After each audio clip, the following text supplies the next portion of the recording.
가끔씩 잠이 안 올 때마다 톡톡 사연을 틀어놓곤 하는데 이렇게 제가 직접 사연을 보내게 될 줄은 몰랐네요. 제가 약간 속으로 삭히는 스타일이고 나쁘게 보자면 소심하고 좋게 보자면 차분한 사람이라 이런 사연 참여도 많이 망설였어요. 솔직히 밝히자면 욕이라도 먹을까봐 걱정이 됐고요. 하지만 참을 때까지 나름 참아보다가 터지고 말았던 제 경험담을 한 번쯤은 어딘가에 공유하고픈 마음이 자꾸 들어서 결단을 내렸네요. 톡톡 사연을 보면 별 기구한 환경에서 자라신 분부터 아마도 우리나라에서 손꼽히지 않을까 싶은 재력가 분들도 등장을 하시던데 그런 것에서 제 위치를 빗대어 표현을 해드리자면 저는 여러분이 아마 살아오시면서 주변에 꼭 한둘쯤은 보셨을 법한 그런 수준의 환경에서 자라나 그런 성격을 가진 사람입니다. 제가 아주 어렸을 때 아버지가 돌아가셨어요. 밤에 술에 취하신 채로 묻어낸다나 하다가 비명 행사를 하셨습니다. 제 위로는 나이 차이가 9살이나 나는 오빠가 있었는데 아버지가 돌아가신 이후로 고모라는 분께서 오빠를 맡아 키우시기로 하시고 데려가셨어요. 제가 고모를 먼 어감으로 표현하는 건 저는 그 이전까지 짧은 생 동안 고모를 뵌 적이 없었기 때문이에요. 그 이후로 고모는 캐나다로 이민 가셨고 당연히 오빠도 함께였으며 그렇게 가족의 연이 끊어지게 되었습니다. 저는 엄마가 가끔씩 밤마다 소주 한 병에 쉰 김치 하나를 안주 삼아 드시면서 흐느끼시는 걸 몰래 들어왔죠. 아들 하나라도 먹고 살 걱정은 없을 것 같은 환경에 보냈으니 다행이라고 해야 하나. 아니면 남겨진 딸이 불쌍하고 미안하다고 한탄을 해야 하나. 진작에 사이가 안 좋았던 남편이란 냉혈한 교류 한번 제대로 없었던 매정한 시댁 인간들. 그것들하고 전부 인연을 끊고 살았다면 우리 딸, 우리 서영이 고된 인생을 시작하지도 않았을 텐데 전부 다 내 잘못이야.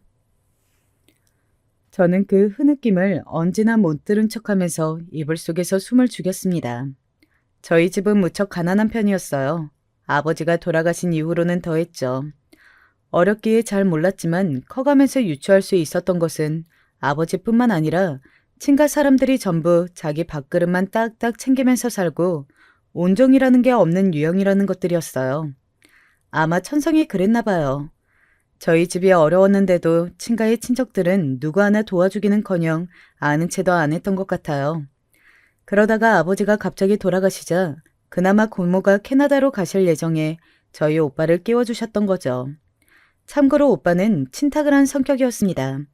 무심하고 이기적이고 계산적이고 손해보는 걸 싫어했죠. 능력보다 이상을 높게 잡았고요. 그런 게 완전히 친가 유전이었으니 그걸 고모가 아시고 데려가셨는지도 모를 일입니다. 엄마는 저를 위해 안 해보신 일이 없었던 것 같아요. 당신의 나이 30대 중반에 저를 낳으셨으니 결코 젊은 체력이 아니셨지만 그래도 더 고되셨을 테지만 쉬지 않으셨죠. 저는 그 모습을 보면서 자랐어요. 차마 비싼 준비물 살 돈을 달라고 하기가 망설여질 때가 있어서 그냥 안 챙겨가고 학교에 가서 손바닥을 맞는 걸 선택하는 아이였고 같은 반 여자애들이 전부 유행하던 머리핀이나 액세서리를 하나쯤 하고 다닐 때 고작 문방구에서 산 방울 머리끈 하나로 사시사철을 의연하게 지냈던 아이였습니다. 물론 어린아이들이 순수하기 때문에 잔인하다는 말처럼 저는 가난과 결핍으로 인해 부족했던 모습들을 친구들에게 지적당하고 놀림당하면서 때로는 괴롭힘의 대상이 되기도 하였습니다. 상처받은 티를 내기에는 자존심이라는 게 나름 있어서 괜히 더 꿋꿋한 척을 했었죠. 그러면서 저는 내면이 단단하지만 소심하고 상처가 많은 사람이 되어갔던 것 같습니다. 외관은 워낙 잘 살지 못해서 원조를 딱히 기대할 수는 없었어요. 당장 외삼촌 때만 하더라도 기초 수급자이셨던 걸로 알고 있으니까요. 엄마, 저번에 엄마가 이모랑 통화하는 걸 들었는데 혹시 이모네 다음 주에 제주도 여행 가? 우리도 제주도 같이 데려가 달라고 하면 안 돼? 그리고 제주도 가실 돈 있으면 우리 좀 도와주지. 아이, 이런 생각하면 너무 염치가 없는 건가? 아니야, 서영아. 충분히 그렇게 생각할 수 있지. 네가 잘못한 거 아니야. 그런데 이모는 외할아버지하고 외할머니를 계속 모시면서 살고 있잖아. 다른 형제들처럼 형편이 아주 어렵지는 않다는 것, 그것 하나만으로도 여태까지 부모를 책임지며 사는 자식으로 지내왔으니 모처럼 제주도로 놀러 간다는 거, 그걸 보면서 잘 됐다, 잘 쉬다가 왔으면 좋겠다. 이렇게 봐주는 게 좋을 것 같아. 생각해보니까 그렇네. 이모가 지금까지 외할아버지랑 외할머니를 다 챙기면서 사셨구나. 내가 왜 이런 걸 고려를 못했을까? 나는 생각하는 게 너무 좁나 봐, 엄마. 우리 서영이는 누구를 닮아서 이렇게 착할까? 모르긴 몰라도 네 친구들 중에서 너처럼 이렇게 생각이 깊은 사람은 없을 거야. 엄마 눈에는 우리 서영이가 최고야. 늘 부족하고 변변찮은 이런 엄마라서 우리 서영이에게 늘 미안할 만큼 우리 서영이는 전혀 모자랄 게 없어. 그냥 엄마가 다 미안해. 나 엄마한테 그런 소리 들으려고 한 거 아니야. 제발 그런 소리 좀 그만해. 엄마는 다 좋은데 가끔 이렇게 너무 울적하고 자기 비하를 잘하는 것 같아. 그럴 때마다 난 진짜 속상해. 나는 엄마랑 살아서 행복하고 돈이 많이 없어도 괜찮아. 내가 성공하지는 못하더라도 꼭 인생 잘 살게. 엄마는 이 다음에 내가 커서 엄마 같은 결혼하지 말고 꼭 나를 우선으로 아껴주는 남자랑 결혼하는 게 소원이라고 했지. 그 소원도 내가 들어줄게. 그러니까 엄마가 자꾸 나한테 미안해하면서 우울해할 거 없어.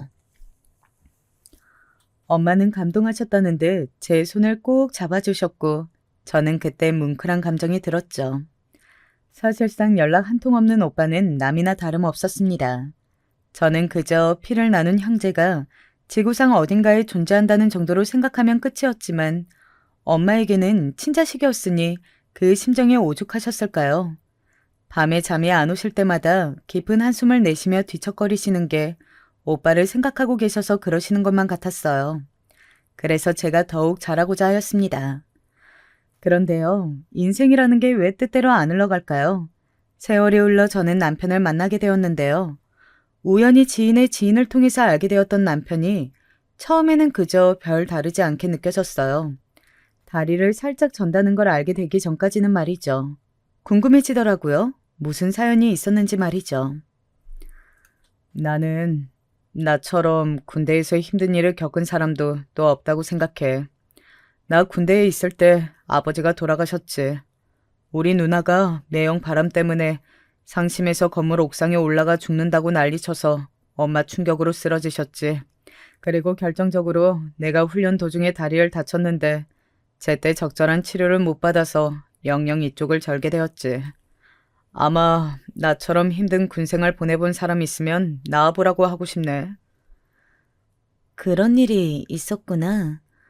근데 이야기 듣기 전에는 그런 사연이 있을 거라고는 짐작도 못했어.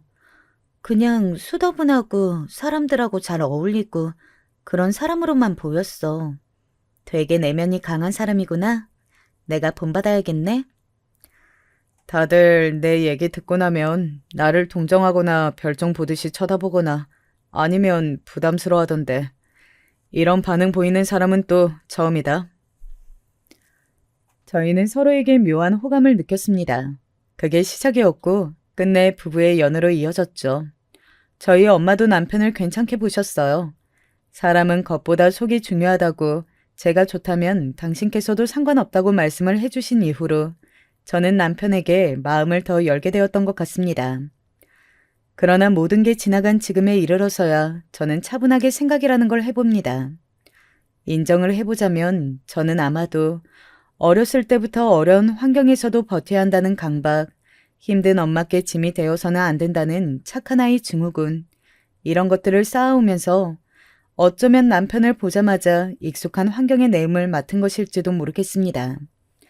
좀 더 다채롭게 살아오지 못한 저의 쓰라린 잘못이겠죠. 남편하고 결혼하기까지 딱 거기까지는 모든 게 좋았어요. 문제가 없었죠. 시어머니께서도 저를 반겨주셨고요. 그래, 우리 범준이하고 결혼하기로 했다며? 잘 생각했어. 고마워. 내가 앞으로 며느리 사랑으로는 동네에서 최고로 꼽히는 시어머니가 되어보도록 내가 그렇게 할 테니까 우리 범준이 잘 좀 부탁할게. 내 아들이어서가 아니라 정말로 착하고 성실하고 인물도 빠지지 않고 정말 괜찮은 녀석이야. 네, 어머님. 괜찮은 사람인 거 저도 알아요. 앞으로 잘 살아볼게요. 저도 잘 부탁드립니다. 그렇게 훈훈한 고부관계의 시작, 결혼 생활의 시작인 줄로만 알았습니다. 하지만 몇 달이 흐르자 하늘이 저를 비웃으며 이러더라고요. 착각도 유분수라고 말이죠. 남편이 출퇴근을 잘했고 회사에서도 자기 일을 잘하는 모양이었는데 집안일은 정말이지 전부 다 저의 몫이었어요. 열이면 열 전부 다요. 쓰레기하고 음식물 버리러 나가는 일조차 제 몫이었으니 말 다 했다고 봅니다. 하라고 시키면 입으로는 알겠다고 해요. 그래놓고 1시간, 2시간이 지나도 안 합니다. 어렸을 때부터 집안일 야무지게 하면서 엄마의 일을 덜어주려고 안달이었던 저는 깔끔하게 해놓는 것에 이골이 났을 정도였기 때문에 지저분하고 더러운 것에 너저분하게 널려있는 꼴을 잘 못 봤어요. 그래서 꾹 참고 결국에 제가 그걸 정리하면 남편이 눈 동그랗게 뜨면서 꼭 그렇게 말을 했죠. 그거 내가 이따 하려고 했는데 당신이 치웠어? 에이, 그냥 두지. 내가 할 거였는데. 하긴 뭐래. 대체 언제 하려고 했는데? 내일? 모레? 일주일 뒤? 뭘 시키면 제발 바로바로 좀 해주면 안 돼?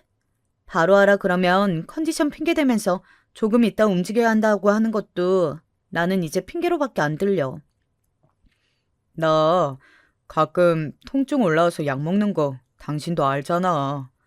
그리고 약 먹은 직후에는 정신도 몸도 너무 나른해서 좀 쉬어줘야 하는데 당신은 그거 알면서도 이래? 내가 몸이 편치 않은 사람이라서 쉽게 보고 나한테 이러는 거지? 아니야, 됐어. 그냥 내가 잘못인가 보네. 당신 심기 불편하게 하려고 한 거 아니니까 잊지 마자. 남편하고는 대화를 잘 흘러갈 때도 있었지만 대체로 삐딱선을 탔습니다.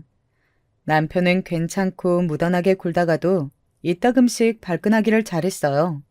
자기 다리가 불편하는 그 문제에 기인해서 말이죠. 저는 맹세코 단 한 번도 남편의 신체적인 걸 가지고 흠을 잡거나 장난으로라도 쉽게 말을 해본 적이 없었습니다. 그런데 자기 혼자서 그러더라고요. 본인 딴에는 오래 먹은 콤플렉스였기 때문에 그런 것이겠거니 하고 제가 양보를 했네요. 결혼하고서 딱 1년 만에 제가 아이를 낳았어요. 임신 당시만 하더라도 저는 예상보다 이르게 아이를 가지게 되었지만 잘 됐다고 단란한 가정을 꾸려보겠다고 그런 다짐을 하면서 행복한 미래를 꿈꿨습니다. 그런데 갈수록 남편하고 잘 안 맞은 줄 알았다면 임신에 더욱 신중했을 것 같다는 생각이 들더군요. 결혼하기 전에 봤던 모습하고 결혼하고 나서의 모습이 왜 이렇게 날이 갈수록 간극이 벌어지던지 이래서 결혼은 지독한 현실이라고들 하는 것 같더라고요.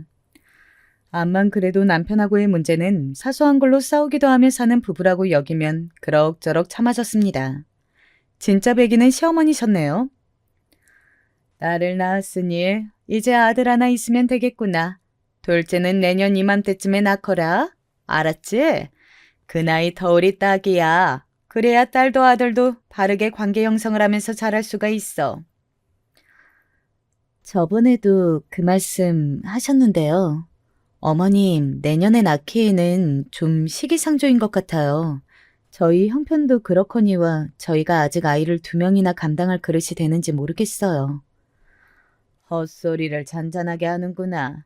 참말 말고 계절 바뀌는 대로 임신할 준비나 해.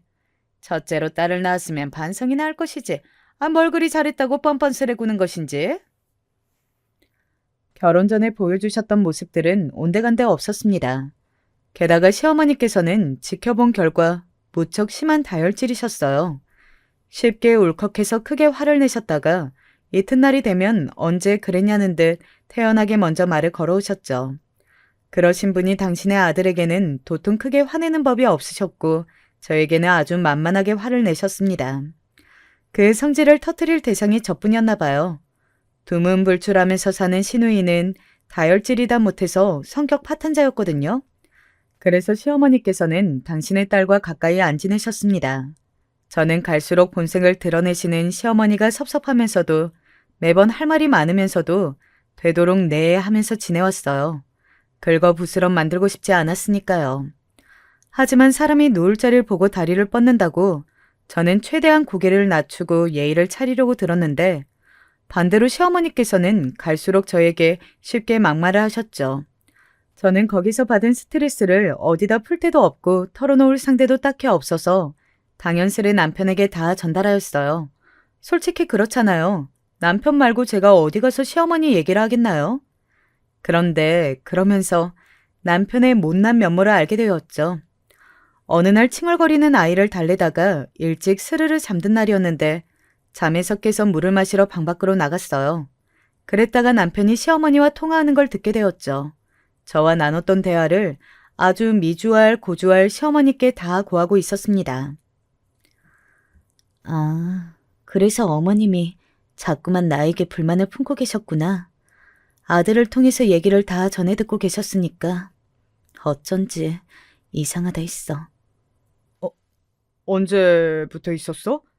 다 들었어? 근데 너무 안 좋게 받아들이지 마. 엄마와 아들이 그냥 서로 안부 물으면서 이런저런 얘기를 다 하는 것뿐이야. 떠올려낸 변명이 겨우 그 정도야? 정말 해도 해도 너무한다. 내가 어머님 성질 얼마나 참아왔는지 아는 사람이 중간에서 어쩜 이럴 수가 있어? 앞으로는 어머님한테 절대 내 입에서 따로 나온 얘기 전해드리지 마. 고자질하지 말라고. 알았어. 안 그럴게. 나도 남자로서의 자존심이 있지. 더 이상은 안 해. 그래놓고서 안 하기는 개뿔. 이제 들켰으니 막 나가는 것도 아니고 시어머니께 여전히 다 고해 바쳤어요. 이제는 시어머니께서도 저에게 툭 까놓고 우리 아들이 그러던데? 라고 포문을 여셨습니다. 아, 진짜 뻔뻔한 사람들 때문에 제가 이상해지는 기분이었어요. 비정상들 사이에서는 정상이 비정상이라던데 마치 그런 꼴이었죠. 괴팍한 시어머니와 못난 남편, 제가 참는 이유는 아이였으니 제가 의지하는 건 오직 엄마였습니다. 이제 나이가 꽤 드신 엄마는 그럼에도 현업에서 계속 일을 하고 계셨어요. 그만 일하셨으면 싶었지만 아무것도 안 하고 쉬면 좀이 쑤신다고 사무실 청소 일을 하셨습니다. 당신의 의지가 강했으나 저는 속으로 가슴 아픈 자책을 하고 있었죠. 내가 잘난 딸이었으면 돈이 넉넉했다면 엄마가 일을 계속하지 않으셨겠지. 내가 지지부진하게 살기 때문에 엄마는 혹시나 당신이 나에게 짐이 되실까봐 그게 걱정돼서 일을 놓지 못하시는 거야. 너무 죄송했습니다. 저는 제 평생을 엄마가 고생하시는 모습을 보고 있었는데 자식으로서 큰 도움이 못 되어드리고 있었으니까요. 만약 엄마의 인생에서 제가 없었다면 아버지가 돌아가시고 오빠가 외국으로 가버렸을 때 저만 아니었다면 엄마는 새 출발을 해서 여유롭게 사셨을지도 모를 일이었습니다. 제가 엄마의 발목을 잡은 것일 수도 있었죠. 그렇게 생각하면 정말 미칠 것 같더라고요. 그러던 와중에 엄마가 엄청 추운 날씨에 일을 다니셨다가 몸살 감기를 크게 앓으셨어요. 나이가 드시니까 이제 그런 것에도 영향을 많이 받으시더라고요. 감기가 다 나은 후에도 쉽게 골골거리시면서 기력을 잘 회복하지 못하셨어요. 온몸이 쑤신다고 하시는 말씀을 듣고 얼마나 마음이 아팠는지 모릅니다. 내과에 가봐도 뾰족한 수가 없고 약국에서 영양제를 사 먹어도 별로 효과가 없는 것 같다 하시던 엄마가 고민 끝에 동네에서 잘 되는 한의원을 찾아가셨어요. 그리고 침을 한번 맞고 오셨는데 꽤 괜찮으셨나 봐요. 엄마, 효과를 봤는데 왜 한 번 가고 마신다 그래? 따로 보약 같은 건 안 지었어? 그런 게 다 돈이야. 그것도 큰 돈. 이제 살만해졌으니까 굳이 더 가서 난리 안 피워도 돼. 내가 이럴 줄 알았어. 엄마, 한의원 다니는데 보태 쓰라고 용돈 좀 아까 넣어놨으니까 그걸로 치료 더 받아. 알았지? 엄마 아프시면 내가 심장이 철렁해서 못 살아. 아이고, 힘들게 번 돈을 왜 나한테 쓰니? 이미 줬다니까. 그럼 고맙게 쓸게. 우리 딸, 정말 고마워. 그런 걸로 고마워하며 감동하시는 엄마를 보며 저는 제가 불효녀라는 생각이 들었습니다. 착잡한 생각을 많이 하지 않으려고 애써 감정을 다스리고 있을 때였어요. 남편이 엄마 일을 물어보더라고요. 저번에 장모님 한의원에 침 맞으러 다니신다던데 그건 어떻게 됐어? 침 맞으셨대? 맞고 좀 괜찮아지셨나? 확실히 다녀오시니까 좀 낫나 봐. 엄마가 한의원하고 잘 맞는 체질이신 건지 효과를 보신 것 같아서 다행이더라고. 약 한 첩도 다려 드셨으면 싶은데 한약은 부르는 게 값이라 부담스럽다고 하시면서 자꾸 거절하시네. 엄마가 그러시니까 내가 속상하기도 하고 죄송하기도 해. 그렇다고 대충 보약 아무 데서나 다려다가 드리는 건 좀 그렇잖아. 그치? 직접 한의원에서 상담받고 약을 지으시는 게 훨씬 나을 것 같은데 부담 갖지 마시라고 우리가 도움이라도 좀 드려야 하나? 성의 표시라도? 안 그래도 내가 엄마 쓰시라고 이번에 용돈 드리면서 신신당부 안 빼먹었어. 혹시 돈 때문에 그러시는 거라면 걱정할 거 없이 일단 몸부터 챙기시고 우리한테 돈 내미셔도 된다고.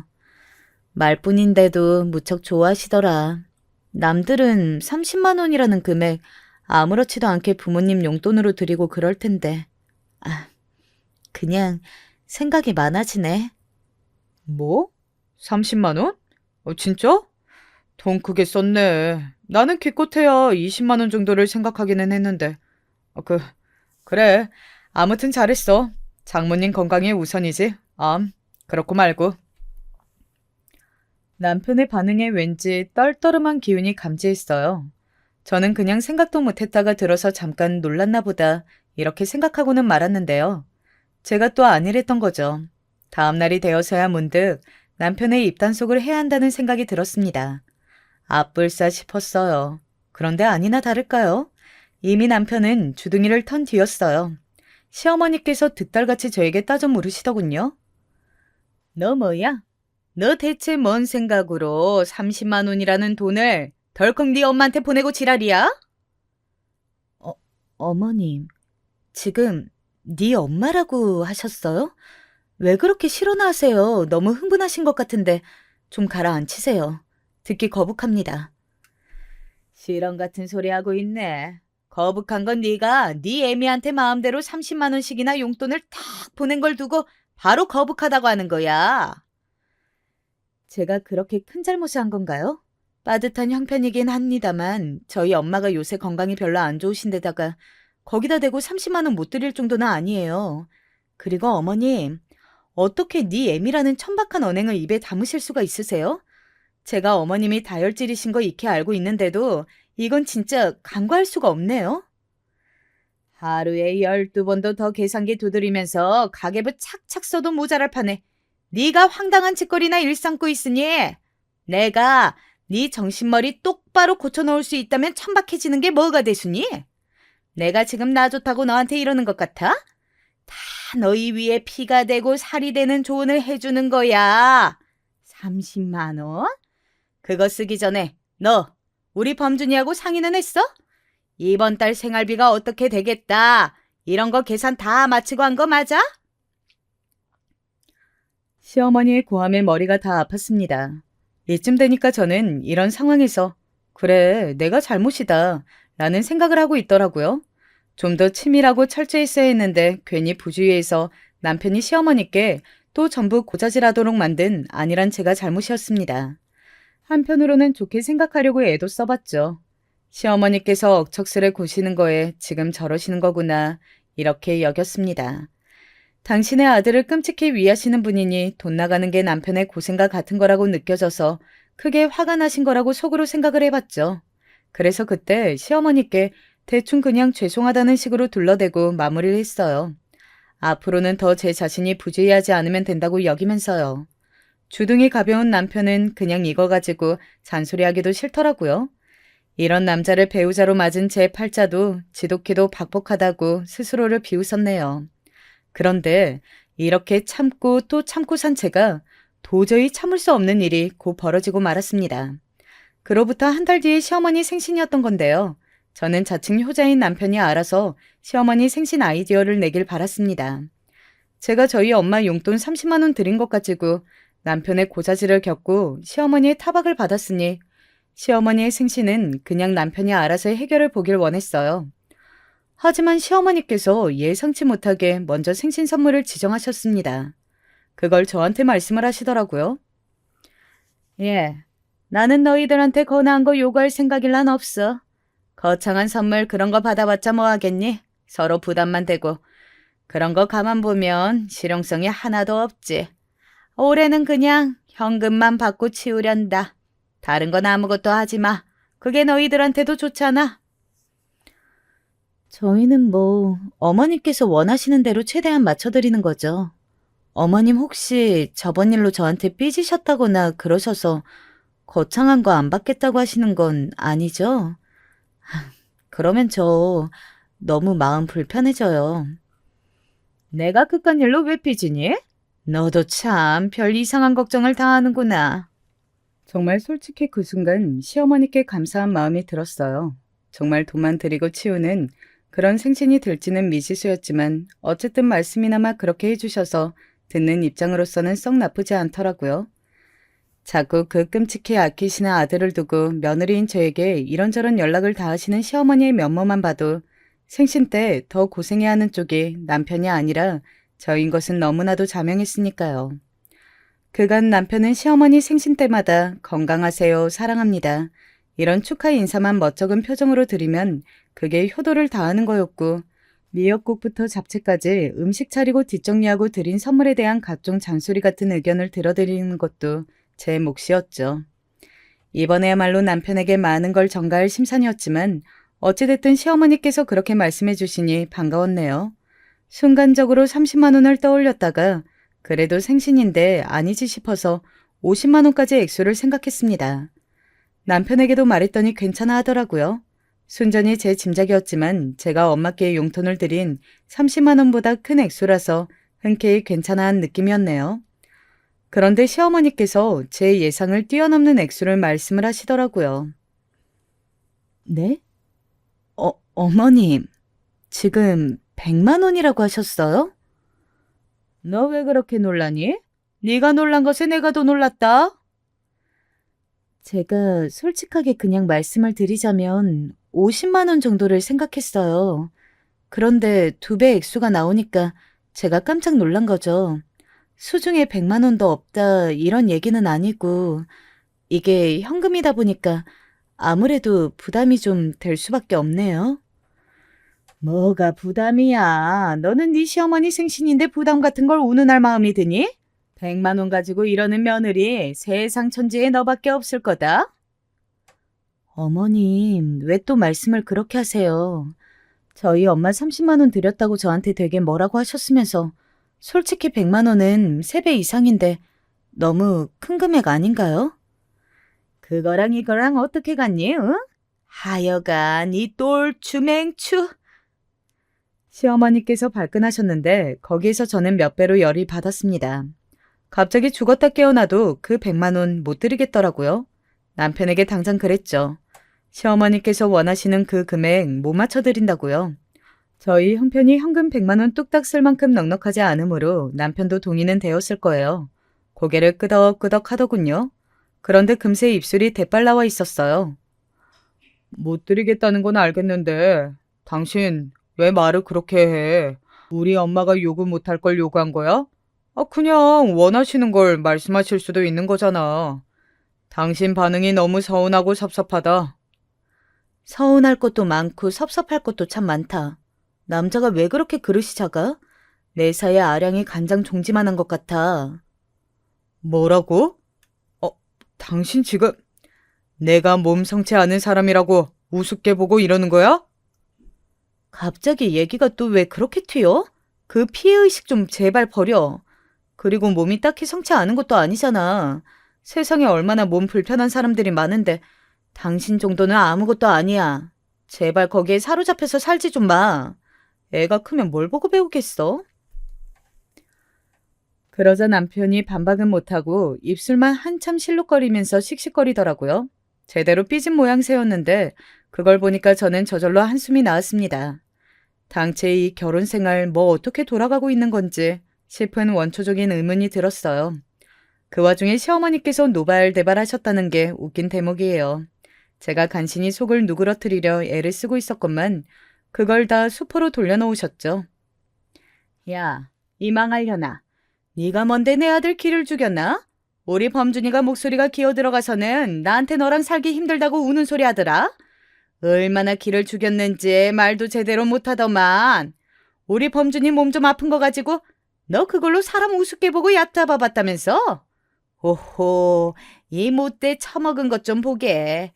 너 진짜 내 손에 죽고 싶어? 내가 네 애미한테 30만 원 탁 내놓고 시어머니 생신에는 100만 원 주기 싫어서 용을 쓸 때부터 이것이 요즘 싸가지가 제대로 죽었다는 걸 알아왔음이야. 너 어디 한번 내 손에 죽어봐라. 계속 듣다가는 귀가 썩을 것 같아서 멋대로 통화 종료했습니다. 그리고 저는 그 어느 때보다도 차가워진 제 이성을 느꼈어요. 갑자기 지금까지와는 다른 느낌으로 사리분별이 되면서 걸핏하면 발책해드는 다혈질 막말대장 시어머니나 열등감으로 똘똘 뭉쳐있는 고자질쟁이 마마보인 남편이나 다 상관이 없어졌어요. 이들과 더 이상 엮이고 싶지 않다는 생각 하나로 귀결이 된 후였거든요. 저는 시어머니께 부르짖는 돈이라는 거 입금해 드리기로 했어요. 아, 물론 단위가 많이 달라졌죠. 시어머니께 이런 식 입금해 드리면서 보내는 사람 이름에다가 메시지를 적었습니다. 곱게 안 늙었으면 곱게 뒤지기라도 하세요. 이렇게 말이죠. 그걸 받아보신 입장에서는 입에 거품 무실 수밖에 없었을 겁니다. 번호를 차단했더니 시어머니께서는 득달같이 저희 집으로 달려오셨어요. 늦은 저녁 시간이었는데 어리둥절한 남편 옆에서 저는 태연하게 시어머니를 맞이했습니다. 100만 원 달라고 그랬더니 나한테 10원을 줘? 그것도 이런 식 나눠서 개소리까지 얹고? 이런 싸가지 없는 년을 다 보았나. 너 이리 와. 가만 안 둘 거야. 아이쿠, 그러다가 뇌 혈관 터지겠어요. 조심 좀 하세요. 자기가 세상에서 가장 비참하고 몸이 불편한 사람이라고 믿고 있는 그런 아들한테 간병까지 받고 싶으신 건 아니잖아요? 시한폭탄이 따로 없는 딸 도움도 못 받으시면서 이제 본인 건강은 본인이 챙기셔야죠. 아, 저는 빼주세요. 당신 며느리 안 할 거고 당연히 당신 아들 부인도 이제 안 할 겁니다. 저는 제 아이의 엄마만 할 거예요. 뭐라고? 아니, 이게 지금 뭐라고 하는 거야? 네가 설마 우리 범준이하고 이혼이라도 하겠다는 거야? 시어머니께서 분노하시는 것도 접어주고 당황하셨고 남편은 너무 놀랐는지 사례가 들려서 콜록거리느라 얼굴이 금세 시뻘겋게 되었어요. 저는 제 인생 최대의 오점인 두 사람을 바라보며 능청스럽게 어깨를 으쓱해 주었습니다. 전에 없이 당당하고 뻔뻔한 저의 모습에 많이 당황하신 건지 시어머니께서는 돌연 다리가 풀려서 주저앉으셨어요. 남편은 당장에 말도 안 된다며 현실을 부정했죠. 이혼이 애들 장난이야? 당신 지금 왜 이래? 화가 나서 천지분간이 안 되는 모양인데 제발 애를 생각해. 이혼이 어디 하고 싶다고 해서 되는 줄 알아? 왜 안 되는데? 이혼할 수 있는 이유 차고 넘치는데? 당신의 엄마를 봐. 지금까지 나에게 일삼은 언행만 하더라도 나 충분히 이혼 소송 걸 만하다고 생각해. 그리고 당신, 내가 꼭 하고 싶은 얘기가 있는데 당신은 몸이 아픈 게 아니라 정신이 아픈 사람이야. 계속 같이 살다가는 나도 그렇게 될 것 같아서 겁이 나고 애도 자기 아빠 보면서 안 좋은 거 닮아갈까 봐 무서워. 도저히 같이 못 살겠어. 좋은 말로 할 때 최대한 평화롭게 이혼해줬으면 해. 저는 차분하게 할 말을 했고 시어머니께서는 비틀거리시면서 일어나 제 멱살을 잡으셨습니다. 감히 제가 먼저 이혼을 운운했다는 것이 무척 모욕적이라는 얼굴을 하고 계셨어요. 남편은 넋이 나가서는 자기 엄마를 말려서 제 편을 들지도 못하였고 제가 힘으로 자기 엄마를 뿌리치는 걸 막지도 못하였어요. 이도저도 아니었던 거죠. 이런 남자였습니다. 광란의 시간이 지나간 이후 남편은 이혼을 못해주겠다고 나왔지만 저는 시어머니의 어떤 구석 한 가지를 알고 있었기에 그걸 이용했어요. 제가 시어머니께 이렇게 말씀을 드렸죠. 남편, 저랑 이혼하고 나면 분명 새 출발을 할 수 있을 거라고요.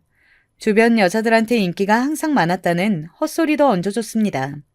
그래서 제가 결혼 생활이 더욱 힘들었다는 말도 안 되는 거짓을 얹었건만 시어머니께서는 넘어가셨어요. 이혼하고 나면 다시 며느리 구하기 힘들어질까봐 그게 걱정된 거였는데 내가 우리 태준이를 과소평가했구나. 그래, 더 좋은 여자가 생길 테지. 지금 뭐가 아쉬워서 이혼을 안 해주겠어? 애 딸린 이혼남이면 새 출발하기 힘들 테니까 아예 애 데리고 꺼져버리면 최고인 거지.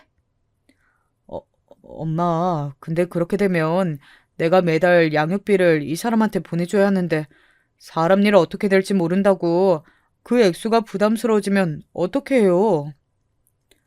황당하고 무례한 모자는 제가 있는 앞에서 저딴 대화를 잘도 나누더라고요. 남아있던 일말의 정마저 떨어지게 해줘서 되려 고마웠습니다. 사실 그때까지만 해도 시어머니만 없었으면 남편하고 계속 잘 살았을 텐데 라는 의미 없는 가정을 속으로 계속 하고 있었는데 그것마저도 이제 사라졌어요. 모전자전이라고 자기 엄마 닮아서 똑같이 별로라는 것을 새삼 깨달았네요. 제 아이의 아빠로 살게 하고 싶지도 않았습니다. 당연히 양육비는 보내줘야지. 그런데 그거 못 줄 것 같으면 지금 각서 쓰고 갈라서자. 앞으로 죽을 때까지 애를 안 보고 살겠다고, 안 찾겠다고 그거 각서 써. 돈인지 자식인지 하나만 선택하라는 거야. 그래? 정말이야? 내가 각서 쓰면 진짜로 양육비 안 보내도 되는 거 맞아? 진짜지? 무르게 없기다. 세상에, 이런 찌질한 놈도 결혼을 해서 아이가 있었습니다. 이러한 사실을 다시금 곱씹어봐도 놀라울 따름이네요. 저는 다른 건 다 차치하더라도 제 인생에서 시어머니와 남편이란 이 두 존재를 더는 참아주고 싶지 않아서 이혼을 감행했고 더 바랄 것도 없었습니다. 이혼 과정에서 시어머니께서는 저를 향해 글러먹은 것이라며 욕을 하셨고 제 인생이 망할 것이라고 보셨는데 그러거나 말거나 저는 이혼하게 되었다는 것만으로도 좋았던 것 같아요. 역시나 이혼이 성립되고 나니까 알터니가 빠진 것처럼 후련하더라고요. 전혀 아쉽지 않았다는 게 스스로도 신기했어요. 다만 엄마께 죄송한 마음이 컸죠. 엄마, 못난 딸이라서 미안해. 앞으로 어떻게든 내가 아이하고 잘 살아볼게. 아니야. 우리 딸 잘했어. 뭘 어떻게 하든 나는 우리 딸 편이고 응원하는 거 잊지 마. 엄마가 없었으면 나는 이혼까지 갈 용기를 못 냈을지도 몰라. 근데 내 뒤에 결국 엄마가 있다는 걸 아니까 결단을 내렸던 거지.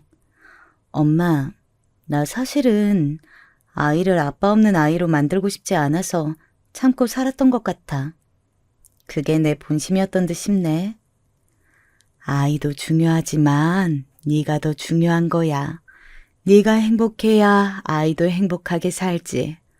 서영아, 앞으로는 지금까지보다 더 행복해질 테니 그렇게 믿고 살아보자. 내가 함께 도와줄게. 엄마란 존재는 무엇일까 싶었습니다. 나이가 들수록 그저 떠올리기만 해도 바라보기만 해도 눈물이 날 것 같은 존재이더라고요. 제가 제 아이에게 그런 엄마가 될 수 있을까 싶은 생각이 들면서 저희 엄마가 더욱 존경스럽게 느껴졌죠. 엄마가 아이를 봐주셔서 제가 일을 마음 놓고 다닐 수 있었어요. 정말 열심히 일상을 살아나갔습니다. 그리고 얼마 지나지 않아서 정말 놀라운 일이 벌어졌어요. 어떤 일인지 예상 가시나요? 제 친오빠요. 어릴 적에 떨어진 이후로 소식조차 모르고 살았던 그 존재 말이에요. 갑자기 엄마에게 연락을 해오더니 엄마와 저를 보려고 찾아왔습니다. 너무 오랜 시간 찾아뵙지 못했어요. 죄송해요, 엄마. 제가 공부를 좀 오래 해서 직장도 늦게 잡았고 결혼도 늦게 했는데 지난달에 아이가 태어났어요. 근데 태어난 제 자식을 보니까 엄마 생각이 나더라고요. 마지막으로 봤을 때 꼬맹이였던 제 동생도 떠올랐고요. 엄마의 연락을 받기 싫다고 사춘기 시절에 괜히 철이 없어서 객기로 고목게 말씀을 드렸던 것인데 사실은 그 이후로 후회를 했지만 자존심 때문에 절해하지 못했습니다. 서은아, 우리 아들 울지 마라. 네 잘못 아니야. 너 잘못한 거 하나도 없어. 지금까지 건강하게 잘 살아줘서 고맙다.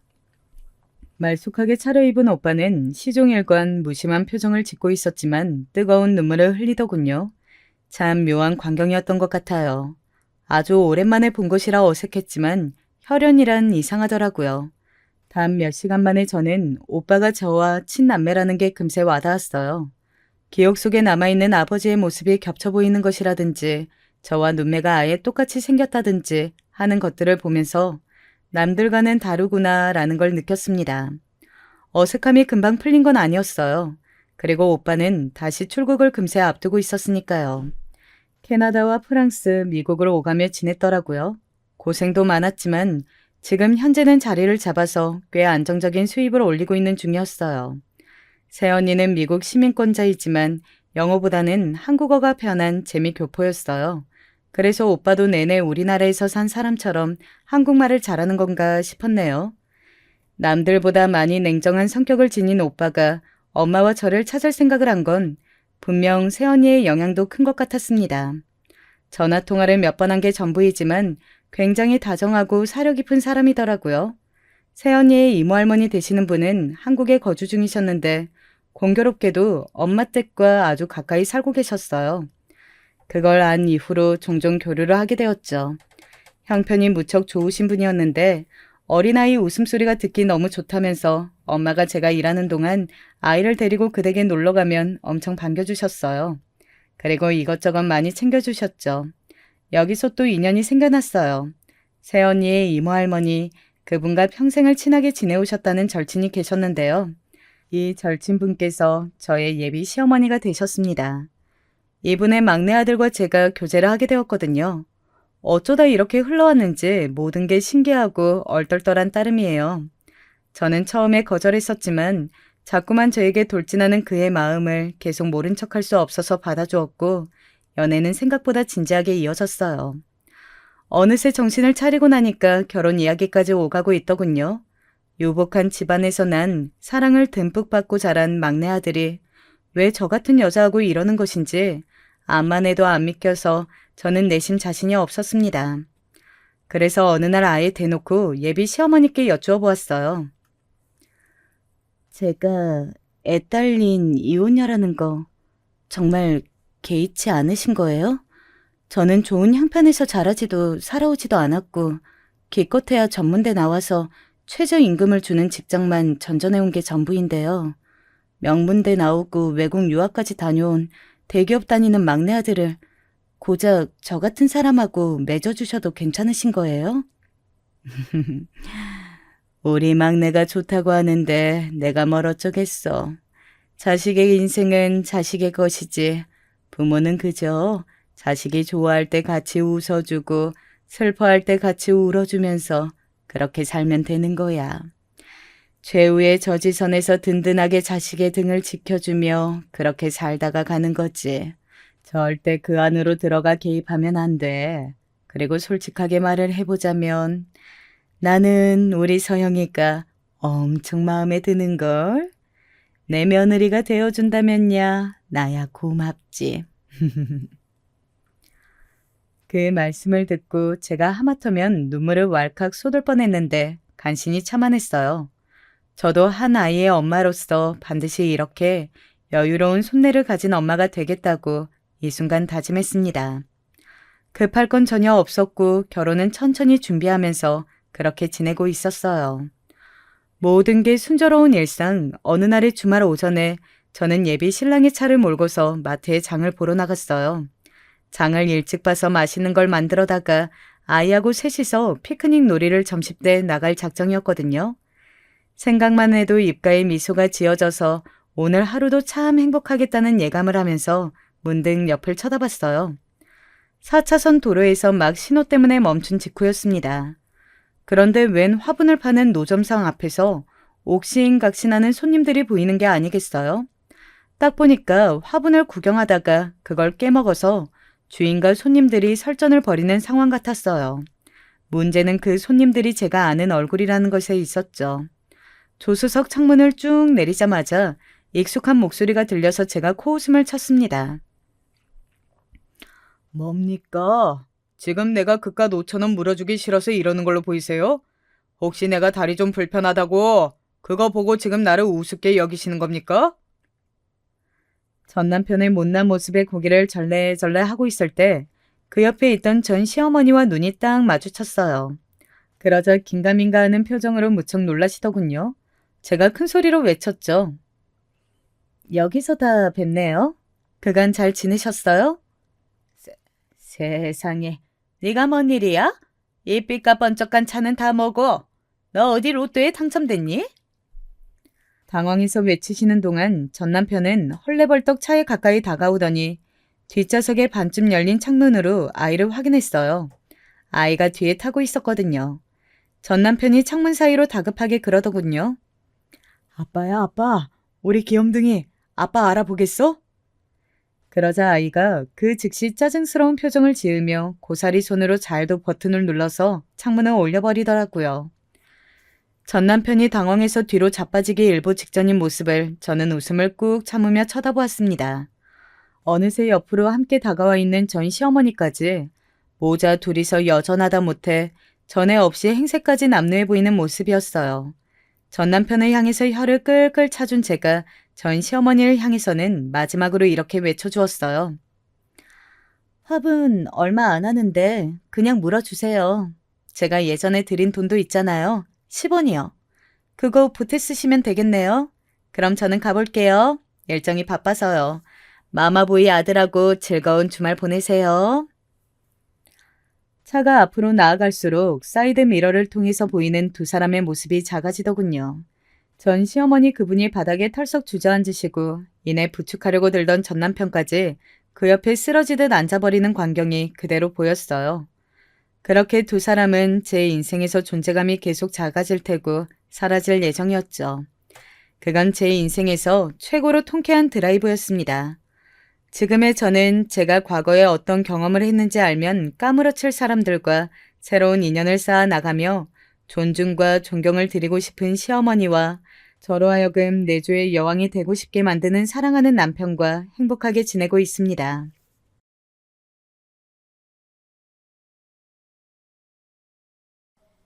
안녕하세요. 이 나이에 복도 지지리도 없는지 하루하루 힘겹게 살아가고 있는 아줌마입니다. 자식 농사 잘 지어야 노년이 편하다는 말, 여자가 잘 들어와야 집안이 평화롭다는 말을 온몸으로 겪은 사람이에요. 제 이야기를 끝까지 들어주시고 많은 응원 부탁드립니다. 하나밖에 없는 아들이라 어릴 때부터 애지중지 키웠습니다. 하고 싶은 거 있다고 하면 돈 생각 안 하고 무조건 다 시켜줬어요. 그렇게 하는 게 맞다고 생각했습니다. 너무도 귀한 아들인데 제가 못해줄 게 뭐가 있습니까? 물론 그만큼 까다롭게 관리도 했어요. 공부를 열심히 안 하면 냉정하게 혼돈했고 용돈도 끊어본 적 있습니다. 귀여운 아들이라고 해서 무조건 품에 끼고 있기보다는 이것저것 많은 걸 해보라고 학원도 여러 군데 보냈습니다. 당신도 애 교육에 신경 좀 써. 요새는 아빠도 나서서 애 교육에 열심히 참견해야 애가 그만큼 잘 자랄 수 있는 거야. 돈 버는 것도 바빠 죽겠는데 무슨 놈의 교육이야, 교육은. 그런 거 하라고 당신이 있는 거잖아. 아, 괜히 쓸데없이 귀찮게 굴지 말고 지금처럼 민호 교육은 당신이 도맡아서 해. 혹시 돈 필요한 일이 있으면 말하고. 남편은 특히나 아들 교육에 관심이 없는 사람이었습니다. 그저 자기가 돈만 벌어다 주면 다 끝이라고 생각했죠. 저는 가끔씩은 남편에게 아들 교육에 대해 이런저런 이야기를 나누어 보고 싶었지만 그런 부분에선 절대 기대할 수 없었습니다. 그렇기 때문에 더욱더 아들을 키우고 교육하는 데 있어서 신경을 많이 썼던 것 같아요. 아들이 나중에 어른이 되어서 사회에 나갔을 때 제대로 가정교육 못 받았다고 무시당하는 일만큼은 없었으면 했습니다. 자식 키우는 부모님들은 다 제 마음에 공감하시겠지만 사실은 내가 잘 되는 것보다도 내 자식이 잘 되는 게 더 중요하잖아요. 흔히 얘기하는 유난 떠는 부모, 치맛바람 엄청난 부모라고 불릴 법도 하겠지만 그런 건 하나도 중요하지 않았습니다.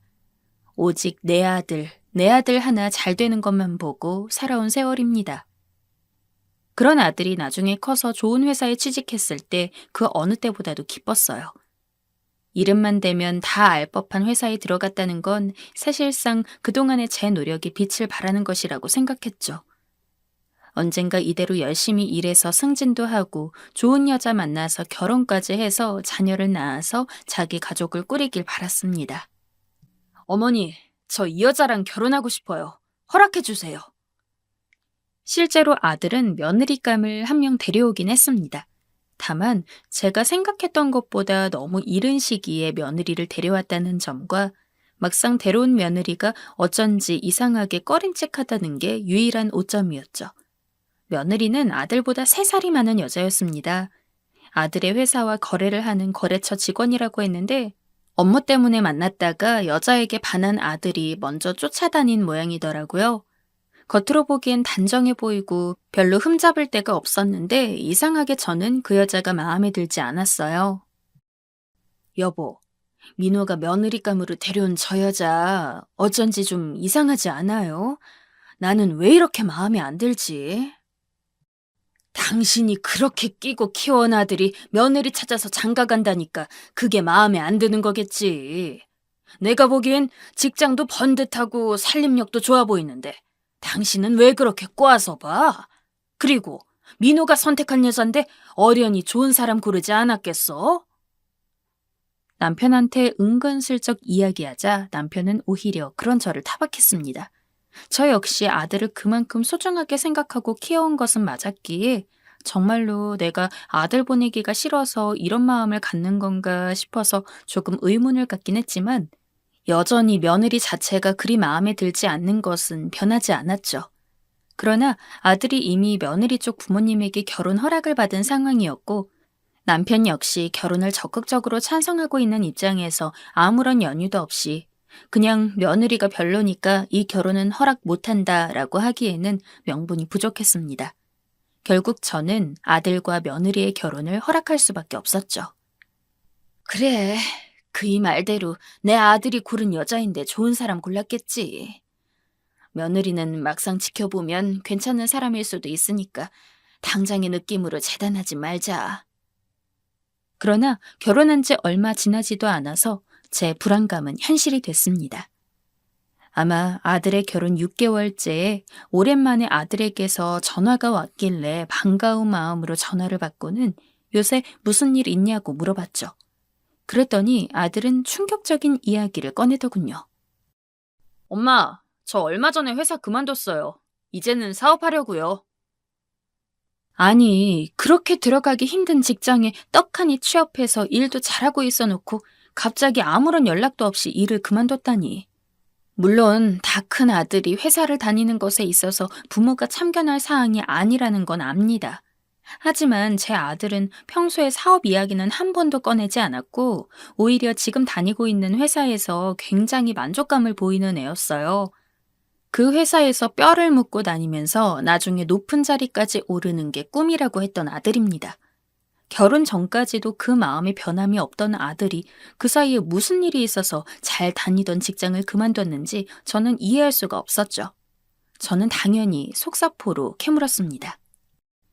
일을 그만두다니? 그게 무슨 소리냐? 너 거기서 일하는 거 굉장히 마음에 들어 했잖아. 사람들도 좋고 일도 재밌다면서. 나중에 과장, 차장, 부장까지 되어서는 회사에서 오래오래 일하겠다고 한 게 엊그젠데 갑자기 사업이라니. 대체 그 사이에 무슨 바람이 들은 거야? 사실 그렇게 물으면서도 본능적으로 며느리가 혹시 관련한 사항이 아닐까 하고 생각했어요. 그리고 역시나 아들은 며느리가 자신에게 사업에 재능이 있어 보인다는 이야기를 했다고 했죠. 아들 말로는 자기도 처음부터 일을 그만두려고 했던 건 아니라고 했습니다. 그런데 며느리가 이왕 사업을 준비하기로 했다면 어중간한 마음으로는 절대 성공할 수 없다면서 하던 일 그만두고 사업에 올인을 해야 그만한 수익을 얻을 수 있다고. 어차피 모아둔 돈도 있으니 지금 퇴사해도 아무런 문제가 없을 거라고 했다고 하더군요. 이게 무슨 말 같지 않는 소리입니까? 제가 아무리 사회를 모르는 전업주부라지만 대부분의 일에 있어서 오랜 시간 준비를 해도 실패하는 사람들이 한 트럭이라는 걸 압니다. 정말 어떤 실패 가능성이 없을 정도로 준비를 하고 대비해도 모자랄 판에 아들은 그저 며느리 꼬임에 넘어가 돈도 많이 주고 환경도 괜찮은 직장을 자기 발로 걷어찬 거잖아요. 제가 어떻게 속이 안 터지겠어요. 저는 당연히 아들의 사업을 적극적으로 말렸습니다. 그래, 사업 성공한 사람들은 어지간한 직장인보다 돈 잘 버는 거 엄마도 알아. 하지만 그 사람들은 이미 그 사업을 위해서 몇 년 이상 준비하고 생각했던 사람들이 대부분이야. 넌 한 번도 사업에 대해서 진지하게 생각해 본 적이 없잖니. 아내가 자기한테 좋은 생각이 있댔어요. 그리고 그 사업은 저랑 딱 잘 맞는다고요. 저도 아무 생각 없이 사업하는 거 아니에요. 아내한테 이야기도 들어보고 충분히 고민을 한 다음에 결정한 거예요. 저 좀 믿어주시면 안 돼요? 너를 못 믿는 게 아니라 상황이 그렇다는 거야. 부모로서 어떻게 걱정이 안 될 수가 있겠니? 사업이 얼마나 어려운 건지 모르는 것도 아니고. 나는 대체 네가 왜 그렇게 급하게 일을 그만두고 사업을 준비했는지 이해를 할 수가 없구나. 그러나 아무리 설득을 하려고 해도 이미 아들은 며느리의 이야기에 넘어간 듯 자기 의견을 굽히지 않았습니다. 하늘 수 없이 저도 아들의 사업을 인정할 수밖에 없었어요. 차라리 저희 집에 돈이 엄청 많았다면 걱정이 없었을까요? 하지만 저희 집은 아주 가난하지는 않았지만 그렇다고 해서 큰 돈을 들인 사업이 망했을 경우 그 최악의 상황을 포장해 줄 수 있을 정도로 부유한 집도 아니었기 때문에 당연히 저는 고민이 이만저만이 아니었죠. 물론 아무리 고민을 해도 결국 지켜보는 수밖에 없었기에 하루하루 불안한 마음으로 아들의 동태를 살폈습니다. 사업을 시작한 첫 몇 개월은 나쁘지 않았어요. 아주 큰 수익을 올리지도 않았지만 그렇다고 해서 실패라고 할 수 있을 만큼 손해가 나지도 않았어요. 저는 여전히 불안하긴 했지만 그래도 어찌저찌 버텨가고 있는 것을 보아 이대로만 간다면 나중에는 좀 더 안정적으로 자리를 잡아서 제대로 돌아볼 수 있겠구나 하는 희망도 조금은 가졌습니다.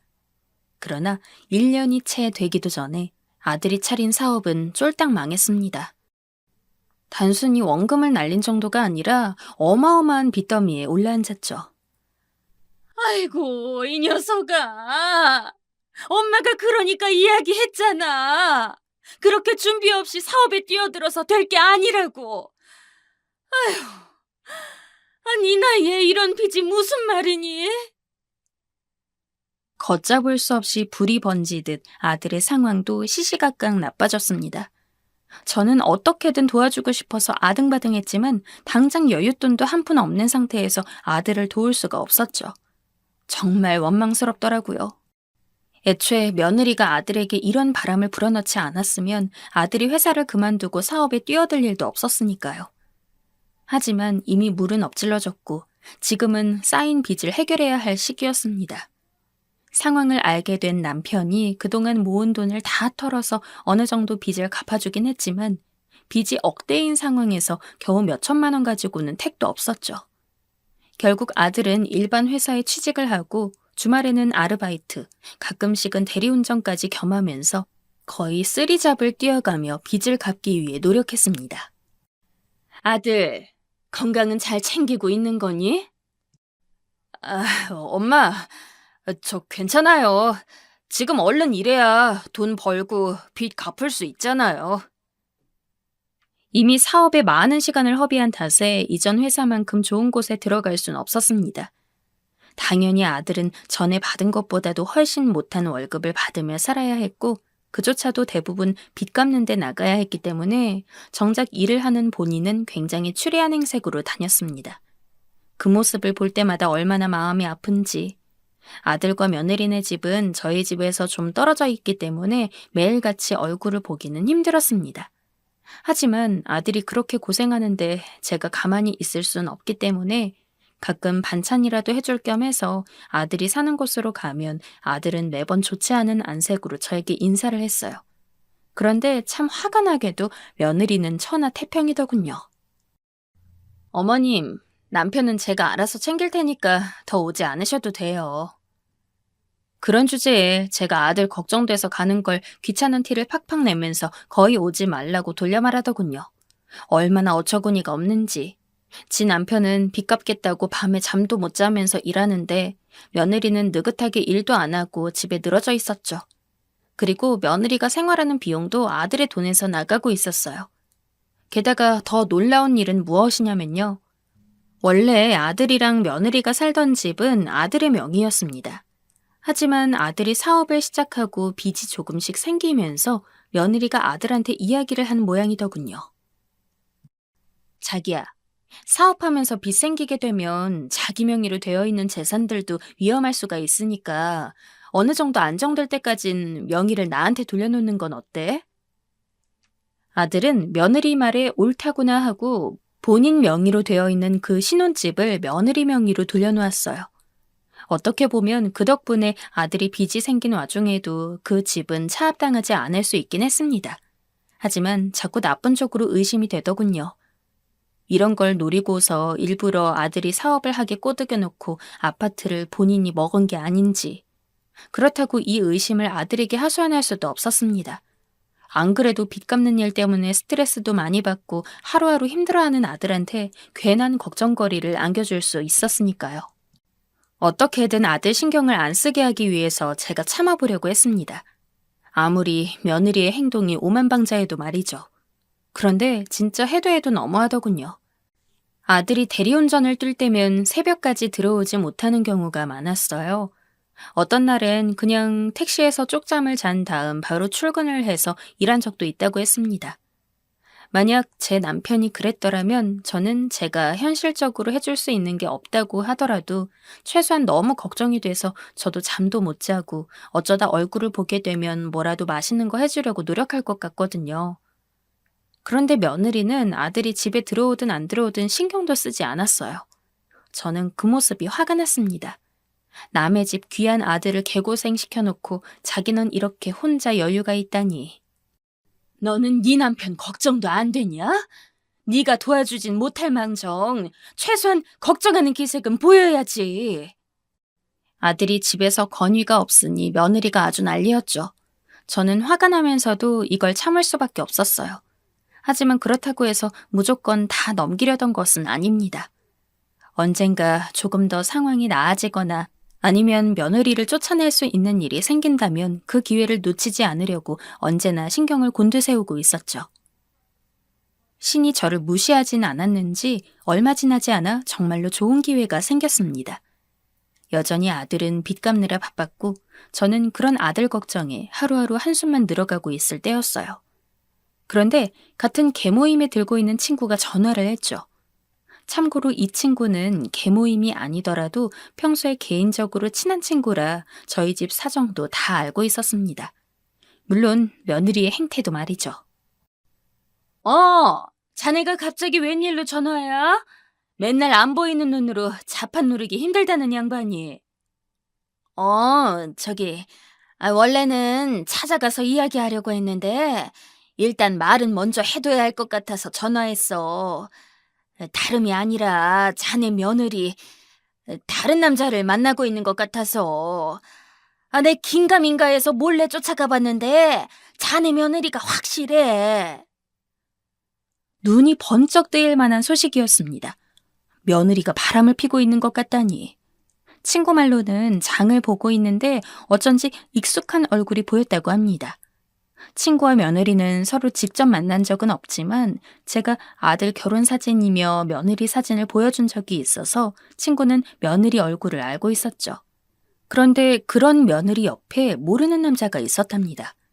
별로 중요한 사이도 아닌 것 같았으면 그냥 지인이겠거니 하고 넘어가려고 했는데 며느리는 그 남자의 팔짱도 끼고 손도 잡고 아주 깨가 쏟아졌다고 하더군요. 그 말을 들은 제가 가만히 있을 순 없었어요.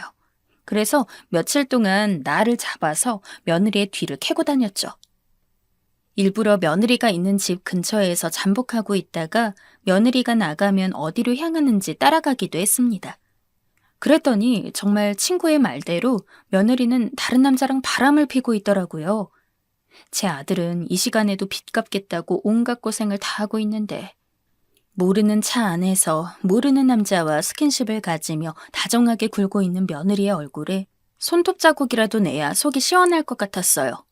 그래서 증거를 남기기 위해서 급하게 사진을 찍은 다음 바로 그 차로 달려가 유리창을 마구 두드렸습니다. 며느리와 남자는 놀랐는지 급하게 차 문을 잠그려고 했지만 제가 먼저 빠르게 손잡이를 잡고 열어서 며느리 머리채를 확 쥐어챈 후 밖으로 끌어냈습니다. 네가 내 아들을 두고 바람을 펴? 이 천하의 못된 년 같은 이라고. 내가 너 이럴 줄 알았다. 우리 아들 힘들게 일하고 있을 때 이런 짓거리를 해? 이거 안 나요? 남편은 무슨 놈의 남편이에요? 능력도 없고 여자 위할 줄도 모르는 남자 같은 건 제 쪽에서 사절이에요. 나요! 이게 지금 뭘 잘했다고 소리를 질러? 내가 너 가만 안 둘 줄 알아? 마음대로 하세요. 내가 다 늙은 시어머니가 무서워서 쫄기라도 할 것 같아? 나 당장 이혼할 거니까 빨리 당신 아들한테 연락해서 이혼 서류 작성해달라고 하세요. 진짜 내 머리. 웬 거지 같은 집 때문에 이게 무슨 꼴이야. 적반하장으로 구는 며느리에게 더 화가 나서 달려드니 며느리와 바람핀 상간남이 차문을 열고 나와서는 저를 강하게 밀쳤습니다.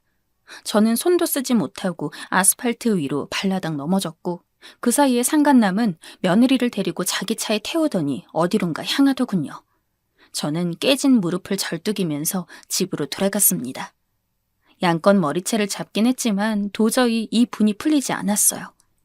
일단 그 상간남의 정체에 대해 알아봐야 할 것 같아서 생김새를 토대로 여기저기 수소문을 해봤죠.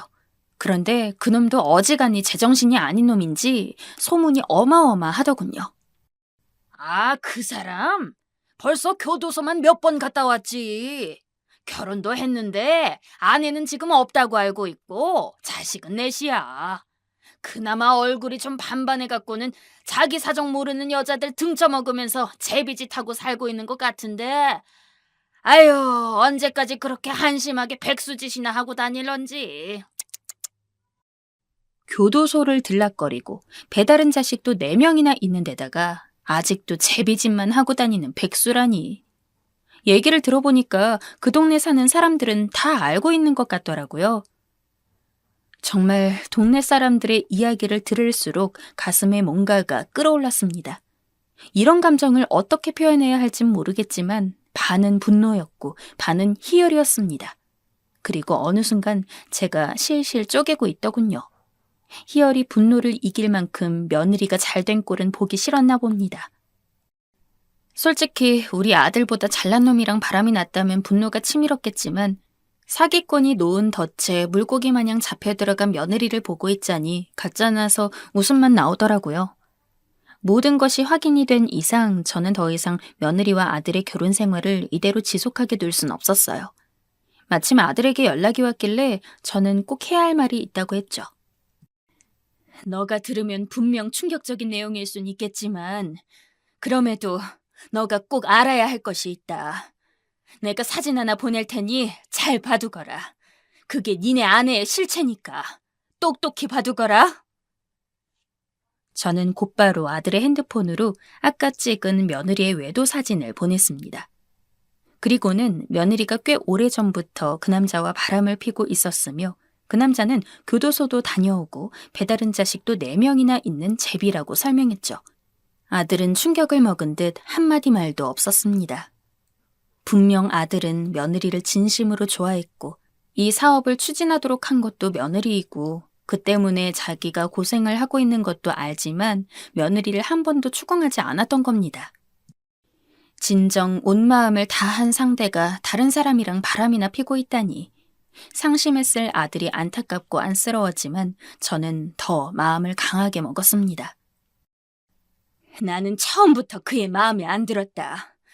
그래도 네가 너무 좋아하니까 내가 잘못 알았을 수 있겠다고. 막상 결혼하면 정말 잘 살 수 있을 거라고 믿고 결혼을 허락해 준 건데 상황이 이렇게 되었으니 얼른 그 여자랑 이혼해라. 어머니, 저에게도 시간을 주세요. 저도 정리할 시간이 필요해요. 야, 이 못난 새끼야. 너는 네 마누라가 바람난 걸 알면서도 생각할 시간이 필요해? 네가 얼마나 우유부단했으면 제비랑 바람이 나. 엄마가 다시 한번 다 엎기 전에 당장 이혼해라. 제 나이가 몇인데 그러세요. 제가 알아서 할게요. 뭐야? 네가 환갑이 돼도 엄마 아들이야. 엄마 죽는 꼴 보기 싫으면 당장 이혼해.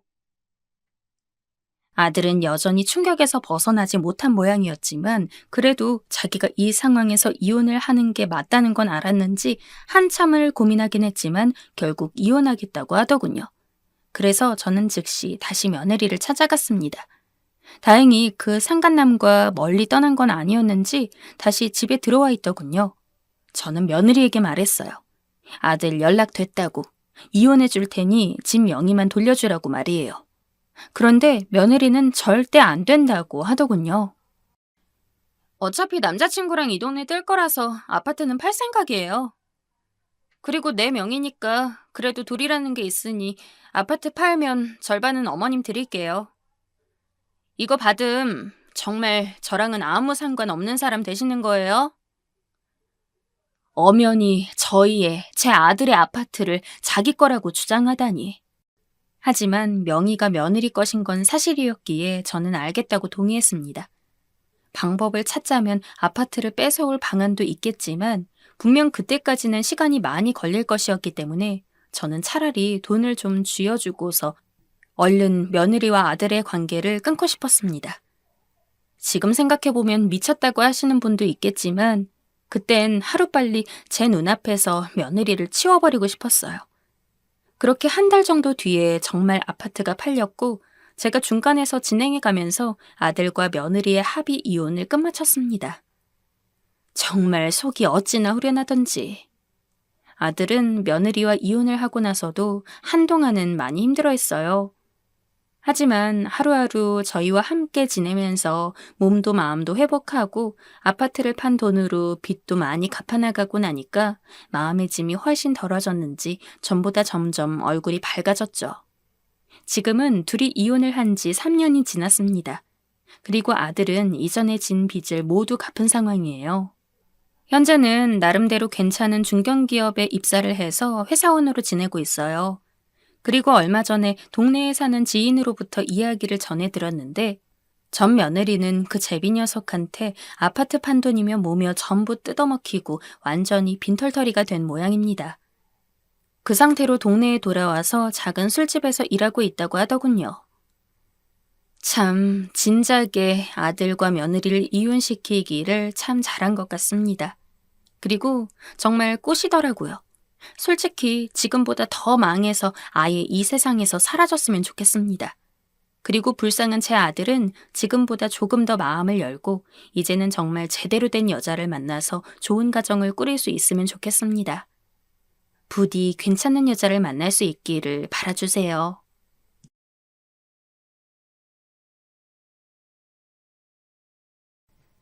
가끔 부모 덕 보면서 잘 사는 사람들을 보면 부럽기도 하지만 저는 그 생각을 그렇게 오래 하진 않아요. 저 역시 형편이 어렵고 부모 덕 못 본 사람 중 하나이지만 제 가슴에 묻어져 있는 상처를 생각하면 그렇게 쉽게 좌절하고 염세적인 생각에 빠져있기가 힘들더군요. 외려 더 열심히 어떻게든 운명을 이겨내야겠다는 생각에 악을 쓰며 매달리게 됩니다. 저는 이남 일녀 중 장남으로 태어났고 우리 집은 그럭저럭 무난한 상태의 형편을 유지하며 살아가는 곳이었어요. 아버지는 일을 하시고 어머니는 살림을 하시고 평범하기 그지없는 상태였고 제가 초등학교에 먼저 들어가 공부를 할 무렵만 해도 집에 큰일이 없이 잘 살아가고 있었는데요. 여동생이 태어나고 막둥이로 태어난 남동생으로 인해 집에는 그때부터 바람잘 날이 없게 되었어요. 막내 동생은 태어나면서부터 심장이 상당히 약했고 어머니도 그때 난산을 겪으시면서 건강이 악화되었거든요. 게다가 막내 동생의 상태는 수시로 검사하며 관찰하지 않으면 안 되는 수준이었어요. 동생은 그렇게 점점 힘든 시간을 겪게 되면서 어찌어찌 자라나긴 했지만 아무것도 모르는 초등학생인 제가 봐도 몸이 일반 아기들 같지 않았어요. 3살이 되었을 무렵에도 여전히 어디가 불편한지 수시로 울어대기도 했고 늘 기력 없이 처져 있고 제대로 몸을 가누지 못해 앉아 있거나 서 있는 것도 잘 하지 못하더군요. 나중에서야 제 동생이 선천적인 심장질환을 갖고 태어났기에 이런 증상을 앓게 되는 것이라는 걸 알게 되었죠. 몸무게도 거의 늘지 않고 자라는 동안 어머니가 몇 번이나 병원을 데리고 다니셨지만 그때마다 제대로 된 치료를 받기에 우리 형편은 부족했고요. 아무래도 막내가 누가 봐도 이렇게 이상한 상태로 아파하다 보니 집안 분위기는 말이 아니었어요. 처음엔 막둥이가 태어난다며 경사라고 다들 축하해 주셨지만 동네 사람들도 슬슬 눈치를 보며 제 동생에 대한 안부를 제대로 묻지 못하고 다들 혀를 쯧쯧 차며 가까이 오지 못하더군요. 아마 무슨 말을 해도 늘 우울한 얼굴을 하고 있는 우리 어머니에게 위로가 될 리가 없었기에 그래서 다들 적절히 거리를 두고 어쩔 줄 몰랐던 것 같아요. 외할머니는 힘들게 버스를 타고 어머니와 함께 막내 동생을 안고 같이 먼 병원까지 왔다 갔다 해주셨지만 그렇다고 해도 뾰족한 수가 있는 것도 아니었어요. 그런 상황을 제시한다고 해서 거기에 맞는 치료를 할 정도로 돈이 있는 것도 아니었고요. 저도 한 번은 외할머니 대신 몸이 약한 어머니를 부축하기 위해 같이 동생을 데리고 병원에 간 적이 있었는데요. 그때는 제가 중학생이 이제 막 되었기 때문에 어머니도 저를 좀 의지하셨어요. 여동생은 학교에 가 있고 돌아오면 외할머니가 봐주기로 되어 있었고요. 그때 몸에 힘이 없는데도 괴로워서 제대로 울지도 못하던 막내를 보면 저도 같이 우울해지고 마음이 무거워졌어요. 한편으론 어찌나 생각이 많아지던지 동생이 너무 안쓰러우면서도 나와 여동생은 어머니께 단 조금의 관심도 못 받는다는 것이 그 나름대로 가슴이 아프고 허전했죠. 그렇게 이동하던 버스길, 큰 병원에 도착하자마자 갑자기 생각이 바뀌기 시작하더군요. 정신없이 뛰어다니는 의사나 간호사분들, 온통 하얀 공간 안에서 약품 냄새가 나고 딱딱 정해진 말들만이 오고 가는 그 공간을 보고 있자니 완전 다른 세계에 온 것 같은 느낌이 들었어요. 그리고 주변으로는 제 동생뿐 아니라 아픈 아이들이 많이 와서 대기를 하고 있더라고요. 동생은 심장병이었지만 그때 백혈병을 앓고 있는 아이들, 소아암으로 고생하고 있는 아이들이 다들 하얗고 창백한 얼굴로 힘없이 앉아 있었는데요. 저는 그 광경을 그대로 계속 보고 있기가 괴로웠어요. 왜 우리에게 이런 일이 일어나서 왜 하필이면 우리에게 일어난 것이냐 하는 투의 말들을 더 이상 입 밖에 낼 수 없었거든요. 그 아이들 옆에 손을 잡고 앉아있는 엄마들, 아빠들, 할머니들을 보고 있으려니 그들 역시 자기에게 이런 일들이 일어나는 걸 원치 않았다는 걸 실감하게 되었어요. 누구 하나 그런 상황을 원한 사람은 단 한 명도 없었죠. 단지 어떤 이유로 인해서 원치 않게 그런 일을 겪게 되었고 싸우고 있을 뿐이었어요. 병원에서 만난 그 차가운 공기와 아이들의 기력 없이 힘들어하는 얼굴과 아이들보다 몸은 건강할지 몰라도 마음으로는 이미 완전히 기력이 쇠한 듯 보여지는 부모들이 어우러지던 그 모습을 잊을 수가 없었습니다. 이후로 저는 시간이 날 때마다 꼭 동생과 어머니가 병원을 갈 때 한사코 제가 가겠다고 해서 같이 가게 되었어요. 그러면서 분주하게 움직이는 의사 선생님들과 간호사분들을 진심으로 존경하고 의지하게 되었고 나도 의사가 되고 싶다는 생각을 하게 되었죠. 제 동생은 많은 치료비가 요구되는 상황이었고 우리는 늘 간단한 정도의 진료밖에 볼 수 없어서 돌아오는 길은 늘 돌을 삼킨 듯 목과 가슴이 쓰라려 아무 말도 할 수 없었어요. 그렇게 살얼음 같은 집안 분위기를 다들 침묵 속에 겨우겨우 버텨가던 중 올 것이 왔다는 듯 우리는 커다란 파장을 맞게 되었어요. 어쩌면 그런 상황 속에서 정말 힘들게도 삶을 이어왔고 대견하다고 박수를 쳐주고 싶을 정도로 막내 동생은 목숨을 유지해왔어요. 그러나 동생은 끝내 7살의 나이를 넘기지 못하고 그 연약한 생명의 끈이 끊어지게 되었죠. 아주 가늘고 눈부시게 빛나던 그 빛은 결국 우리 집에서 완전히 자취를 감추게 되었던 거예요. 사실 우린 점점 열악해지는 형편을 보면서 어쩌면 그게 순리대로 맞는 것일 수도 있겠다는 극단적인 생각을 했다가 그러면서도 다시 간절하게 동생이 낫기를 바랐다가 왔다 갔다 했어요. 어느 쪽으로든 결론이 나야 했지만 후자 쪽으로 가긴 너무 멀리 온 느낌이었죠. 동생의 숨이 끊어지고 장례를 치르던 때에 외할머니는 어머니를 붙들고 정신을 차리게 하려고 얼마나 안간힘이셨는지 모릅니다. 6.25 땐 더하게 자식들을 잃었다. 나도 네 동생을 잃었지 않았냐. 그래도 나는 이렇게 살아있다 하시면서 같이 울부짖던 외할머니의 목소리가 여전히 선명해요. 우리 가족은 그렇게 쓸쓸하게 동생을 보내었고 저는 1, 2년 정도 오가면서 보았던 병원의 풍경을 여전히 잊을 수가 없었어요. 의사가 돼서 나도 내 동생과 같은 아이들을 치료해주고 싶다는 야심이 큰 꿈이 잠깐 들어오긴 했지만 실제로 저는 공부도 잘 못하고 소질도 없는 데다가 동생이 죽고 완전히 정신을 놓아버린 어머니 때문에 그렇게 여유롭게 공부만 할 수 없었죠. 여동생이 그나마 공부를 잘하긴 했지만 전혀 다른 진로를 생각하고 있었고 저는 그 이후로 고등학교를 졸업한 뒤 빠르게 돈을 벌어야 했답니다. 하지만 제 가슴 안에는 여전히 그때 보았던 병동의 아이들, 부모들의 표정, 병원에서 흐르던 차갑고 엄숙한 공기, 그리고 간절함이 섞여 강렬하게 부딪히던 그 시간들이 여전히 담겨져 있었어요. 학교 졸업 후 공장에 취직한 저는 그저 일만 열심히 하면서 아버지가 더 이상 돈을 댈 수 없어 기울게 된 가세를 바로잡기 위해 돈을 버는 대로 족족 집에 보태기 시작했어요. 공장에서 일하다가 조금 자신이 생겨서 다른 취직처로 옮겨가게 되니 아주 조금 월급이 오르게 되어서 거기에 만족하며 열심히 벌게 되었답니다.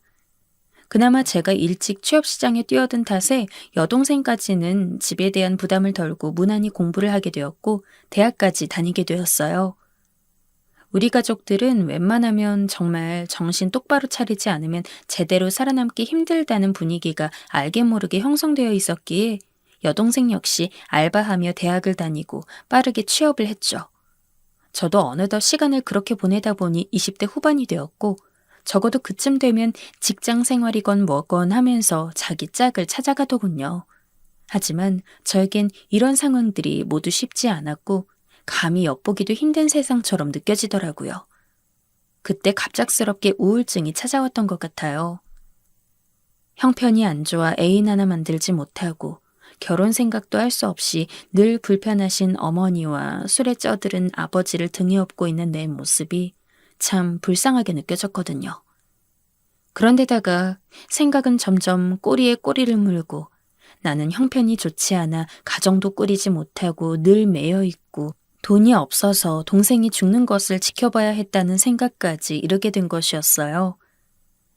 여지껏 그 생각을 제대로 마주하고 싶지 않아 늘 묻어두기만 했는데 한번 물꼬를 트니 마치 눈덩이가 되어 저에게 굴러오듯 엄청난 우울감과 두려움이 저를 압박해 오더군요. 그렇게 살지 말고 그냥 너도 생을 포기해라, 끝내버려라. 너까짓게 계속 살아봤자 죽을 때까지 지게만 지며 남들보다 못한 삶을 살아야 한다. 이런 이상한 소리들이 들려오기 시작했어요. 정말 이런 상태로 생각에 빠지게 되면 나까지 우울감에 휩쓸려 이상한 선택을 해버릴 수도 있겠다 싶어서 순간적으로 겨우 마음을 다시 잡고 누워있는 어머니를 붙들고 울먹이며 말을 했어요. 저도 무슨 정신이었는지 평소에 절대 하지 않을 말이고 생각도 해본 적 없는데 그 말을 왜 했는지 모르겠어요. 그런데 이 말을 듣고 어머니는 몸 가누지 못할 정도로 통곡을 하시더군요. 엄마, 저는 제 삶을 살고 싶어요. 영준이도 엄마 아들이지만 엄마는 나도 사랑하시죠? 내가 잘 됐으면 좋겠죠? 말의 끝으로 갈 쯤 저 역시 울음이 쏟아져 나와 제대로 발음하기 어려웠고 어머니는 눈이 점점 커지다가 흐려지시더니 제 얼굴을 몇 번이나 쓰다듬으면서 오열을 하시더군요. 그날 이후로 저는 이대로는 안 될 것 같아 부모님 집에서 나오게 되었고 아주 가까운 5분 거리에 있는 작은 방을 얻어 독립하게 되었어요. 물론 매일 아침 저녁으로 집에 들러 돌봐드리긴 하지만 같이 살진 않고 공간을 구분하는 것만으로도 제가 조금 숨을 쉴 수가 있었죠. 그리고 그때부터 갑자기 제 안에서 뭔가가 달라지는 듯한 감정이 욱하고 올라오면서 이제 진짜 내 삶을 살아야겠다는 생각이 들었어요. 그러면서 내 안에 있는 부분들을 제대로 정리하고 날 어루만져 줄 수 있는 건 나밖에 없겠다 싶더군요. 며칠간 정신없이 일하면서 생각해보니 제 머릿속에 계속 잔재가 남아있는 병동의 모습들이 더 뚜렷해지기 시작했어요. 저는 그걸 어떻게든 해결해야겠다 싶었고 이윽고 병원을 찾아가게 되었죠. 왜 그랬는진 모르겠지만 그땐 그렇게라도 해야 뭔가 내 안에 있는 구체적인 해결 방법을 만나게 될 것 같더군요. 그리고 저도 모르게 뭔가에 홀린 듯 혹시 여기 형편이 안 좋아서 치료가 힘든 심장병 어린이라든지 소아암 환아들이 있는지 묻게 되었어요. 병원 측에선 이런 부분에 대해서 준비 없이 찾아온 저에게 조금 당황스러워하긴 했지만 며칠 연속 가면서 묻는 저에게 이런저런 얘기들을 하고 병동도 간접적으로나마 소개를 시켜주시더군요.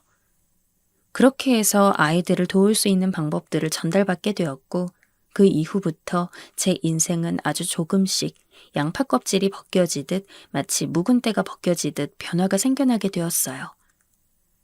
뭔가가 확 좋아졌다든지 인생이 쭉 탄탄대로를 달렸다는 얘기가 아니라 그냥 제 삶의 방향을 좀 찾게 된 느낌이 들었습니다. 사실 예쁜 애인이 있거나 결혼을 생각하거나 가정을 꾸렸더라면 제 수입은 좀 더 한정적으로 생각해서 더 모으고 계획을 구체적으로 세웠겠지만 왠지 저와 가깝지 않은 별세계로 느껴지더군요. 그냥 나는 내 나름대로의 인생을 살고 거기서 합이 맞는다면 그런 대로 살아가는 것도 좋을 것이라고 결론 내리게 되었죠. 이후로 여전히 제가 버는 돈에서 부모님이 살아가실 수 있는 기본적인 생활비를 대면서도 그 나머지 수입에서 70%는 무조건 심장병 아이들, 소아암 환아들에게 보태게 되었어요. 다른 병원들도 생각해봤지만 동생이 다녔던 병원이 아무래도 규모가 어느 정도 있는 편인데다가 거긴 온 지역에서 오는 아이들을 볼 수 있었기에 좀 더 두루두루 쓰임을 받을 수 있길 원했어요.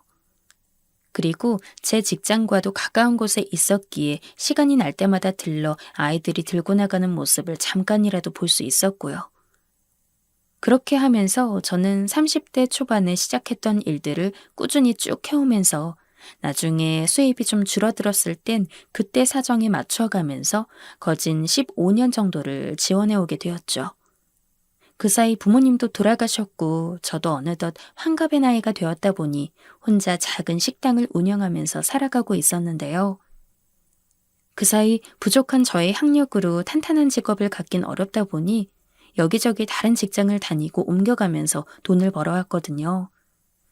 물론 병동 아이들에게 수입 대부분을 대다 보니 저를 위한 돈이 많이 남진 않았지만 그래도 40대 후반부터 꾸준히 저금을 해왔더니 그리 유명하지 않은 골목길에 아주 작은 식당을 낼 정도는 되더군요. 혼자 늙어가는 오빠가 안 되었는지 여동생도 가정이 어느 정도 자리를 잡은 후에 얼마 빌려주기도 했고요.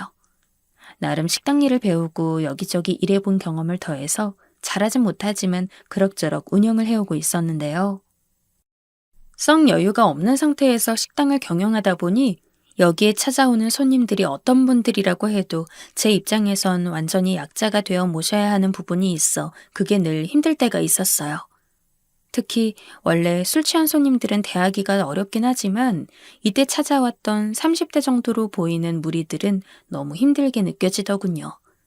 딱 봐도 덩치가 건장하고 한두 명만 있어도 괜히 신경 쓰일 정도인데 얼마 되지도 않는 우리 테이블을 다 차지하려고 해서 초반부터 실랑이가 있었어요. 옆에 겨우 남아있는 한 테이블에 비슷한 또래의 커플들이 식사하고 있었는데 그들에게도 위협적으로 느껴질 정도로 매우 험하게 술을 마셔대고 밥을 무척 개걸스럽게 먹으며 아무렇게나 다루는 겁니다. 보다 안 되겠어서 그 커플들에겐 죄송하지만 다음에 오시라고 식사값은 받지 않겠다고 했는데요. 안 그래도 긴장한 얼굴로 주변을 살피던 그 청년과 아가씨는 제 말에 한껏 더 눈치를 보더군요. 그러던 사이 갑자기 건달 한 명이 저에게 물컵을 던지면서 냅다 소리를 지르는 겁니다. 어이 아저씨, 그 술 좀 더 가지고 와. 아, 이 좁아 빠진 가게 술이 왜 이렇게 없어? 상황이 이렇다 보니 저도 더 이상 두고 볼 순 없었고 물컵을 주운 뒤 그들에게 가서 달래듯 말했어요. 그런데 제 말이 뭔가 신호탄이 된 마냥 이들이 더 가게를 휘집고 난장판을 치는 게 아니겠어요? 손님, 다른 분들에게 방해가 되니 그만 나가주십시오. 돈은 받지 않겠습니다. 다음에 오세요. 어쭈? 나가라고? 이 영감이 미쳤나, 이씨. 야, 너 내가 누군지 알고 이러는 거야? 아, 나 진짜 내가 어디 가서 이런 대접 받을 사람이 아닌데, 이씨. 야, 너 일로 와봐. 오늘 내가 끝장을 본다, 이. 그러면서 저에게 바로 주먹을 휘두르는데 전혀 생각지 못한 상태로 얼굴을 얻어맞아 그만 벽으로 밀쳐지며 주저앉게 되었어요. 너무 놀라서 어쩔 줄 몰라 허둥지둥하고 있는데 갑자기 누군가가 제 앞으로 확 뛰어들었고 무차별하게 날아드는 발길질을 온몸으로 덮는 게 아니겠어요? 자세히 보니 옆 테이블에 앉아있던 커플 중 청년이었죠. 아무래도 위험해 보이니 다음에 오라고 했는데 상황이 돌아가는 걸 보고 뛰어들어 저를 막아준 것이더라고요. 마음 같아선 같이 일어나서 그 건달들을 아주 야멸차게 야단내주고 싶었지만 60대인 제 체력으로 혼자 덤비는 것과 4~5명이 덩치 좋게 덤벼대는 것은 싸움이 안 되었죠. 그런 와중에 같이 온 아가씨는 비명을 지르고 청년은 그 무리들에게 둘러싸여 얻어맞고 저도 멱살을 잡히는 와중에 저희 집 근처에 있는 지구대에서 경찰들이 들이닥쳐 모든 상황이 순간적으로 멈춰지게 되었는데요. 씩씩대면서 경찰들에게도 덤비는 걸 보니 보통 인간들이 아닌 것 같았고 머릿속이 너무 복잡하고 어지러웠지만 당장 널브러진 청년을 챙겨야 했어요. 저도 두어 대 맞았지만 그보다 더 많은 발길질과 주먹이 오갔던 것을 저 청년이 거의 다 받아내듯 맞았고 바닥에 누워 괴로워하는 걸 보니 불안해지더군요. 바로 119를 불렀고 청년의 여자친구와 함께 병원으로 급히 가게 되었어요. 이 식당을 하고 있는 몇 년 안에 이 정도로 진상을 만난 건 처음이라 가슴이 뛰고 두렵기도 했지만 이 청년을 보고 있으려니 너무 마음이 불안하고 신경 쓰여서 손이 자꾸 떨려왔어요. 이러다 큰일이라도 나면 어떡하나, 이 젊은 생명이 잘못되면 어쩌나 싶어서 저도 모르게 손톱을 물어뜯게 되었어요. 병원으로 넘어가서 이것저것 검사를 하게 되었는데 너무나 다행스럽게도 그중에 겨우 의식을 차리고 대화할 수 있게 되었죠. 그때 얼마나 안도의 한숨이 나오던지. 제발 의식만 돌아와 준다면 내가 뭐든 돕고 답일을 해야겠다 싶었거든요. 그런데 이후 상황을 봤더니 그 녀석들이 험하고 무지막지하게 때려대면서 단순히 주먹질만 한 게 아니라 깨진 병까지 휘둘렀더군요. 저는 그 정도까지 가지 않았는데 생각해보니 제가 두려움에 의식을 거의 제대로 못 차리고 있었고 청년이 거의 온몸으로 커버하듯 다 맞아서 몰랐나 봅니다. 그 과정에서 깨진 소주병의 가슴 부분이 긁혀 해당 부위를 다시 봉합해야 한다는 말을 들으니 너무 면목이 없어 제대로 서 있을 수가 없더라고요. 다시 꿰맨답시고 상의를 급히 탈의했는데 옆에 있던 청년 여자친구가 하는 말을 듣고 무심결에 청년 쪽으로 시선이 꽂히게 되었어요. 너 수술해서 안 그래도 가슴에 자국 있는데 더 상처 깊게 나면 어떡해? 가슴에 수술 자국이 있다니. 저도 이쪽으론 나름의 정보가 있다 보니 머릿속으로 생각이 빠르게 굴러가는데 한창 심장병을 앓고 마지막 수술을 받은 뒤 또 감염이 되고 문제가 얽혀 생을 마감한 동생 생각이 났어요. 물론 다른 이유도 있겠지만 제가 아는 지식 선에선 심장병 수술을 했을 때 저렇게 자국이 남는다는 것 정도는 알고 있었거든요. 이 생각을 막연히 하면서 이후로 청년이 봉합하고 안정을 찾는 걸 기다리게 되었고 이후 모든 게 좀 자리를 잡은 뒤 저는 사과도 하고 인사도 하게 되었죠. 그러면서 왠지 조금 신경이 쓰였던 수술 자국에 대해서 물어보게 되었어요. 아무래도 수술을 했었다는데 그 위험한 부위에 또 상처를 입었다는 사실이 너무 면목없어서이기도 했고요. 그런데 청년이 하는 말을 듣는 내내 저는 그냥 그대로 가만히 앉아있을 수 없었습니다. 아, 이거요? 사실 제가 아주 어릴 때 심장병을 앓아서 그때 병원에서 꽤 크게 수술을 했어요. 지금은 웬만하면 치료가 잘 되지만 그땐 엄청 심각했었거든요. 지금은 괜찮아요. 아, 그렇군요. 당시 수술을 했으면 꽤 큰 병원에서 했겠어요. 이때까진 크게 생각 없이 말하고 있었는데 청년이 자기가 수술받은 병원 이름을 말하는데 거기서부터 눈이 완전히 확장되어 꼬치꼬치 캐묻게 되었어요. 그곳은 제 동생이 다니기도 했고 제가 15년이라는 시간 동안 쭉 후원을 했던 그 병원이었기 때문이었거든요. 당시 이제 막 태어나자마자 선천성으로 심장병을 갖고 태어난 아기들부터 좀 더 자란 아이들까지 저는 연령대를 가리지 않고 가능한 많은 후원을 해왔기 때문에 왠지 연대가 맞을지도 모른다는 생각이 들었죠. 이제 와서 그게 뭐가 중요하나 싶지만 그래도 괜히 왠지 모를 반가움에 병원이 갔다는 것 하나만으로도 들떠서 물어보게 되더라고요. 그런데 이후로 청년이 자기가 수술받았던 나이와 해당 연도를 말하는데 그 순간 심장이 뚝 떨어지는 것 같은 전율이 느껴지더군요. 그 시기는 제가 후원을 시작한 지 3년 차에 접어들 무렵이었고 이때 아이의 상황이 무척 좋지 않아 수술이며 이후 관리까지 상당히 힘들었던 것으로 대략 기억이 났어요.